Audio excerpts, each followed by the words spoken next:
Awu siyakhuleka majaha. AK47 bams ase Russia sidubula kuvakala igama Nhlanhla ngigwaza mkhonto ngoba bogijima bafokazana ngiqembe sicela bindlovini emombili ngifulathela zimbheke basela bakhawufela abazondayo banamita umthandawo. Bubezi lela boss lamanya ngabhosi majaha. La mashindizi yasemiliki yajabula ngoba ihamba noma abe nguphe igama Nhlanhla.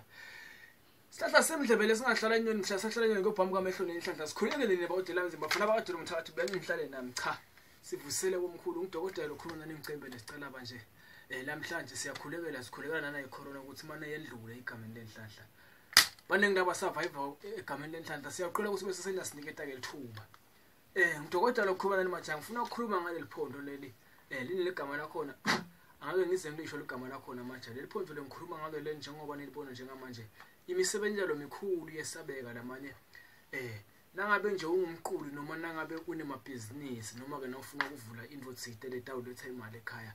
Na unalo uhlala ukuthi ungaphumeleli ngoba nelibandla liyagijima libe nengikhona la ikhathi egameni Nhlanhla kusolo umuntu ngisele ngimphethe lona uyayenda into lokufanele ukuthi ayende ikakhulu kade nangabe utawukhona ukuthi ulandele imithetho lenakuniketa yona tobe sele sekwendeka into lengifuna komajaha bayatike labaningi labahlala bambona dokotela akwendeka aqale manga akakhuluma nje ngethi igubhu yakhe la kuniketa khotona tikhona akhuluma futhi nangemuthi kunebantu abafuna nje ukugezwa bese sebaphumelela kuphela uyaqhumana dokotela njengoba ubona le video uqhumana naye kule nombolo yami ya WhatsApp una utawuphenduleka yebo kona abantu banye ukuthi utawuphenduleka ku WhatsApp noma ufone noma ngabe ukuphi neAfrika inombolo yakho ithi +268 76 18 30 35 siyakhuleka majaha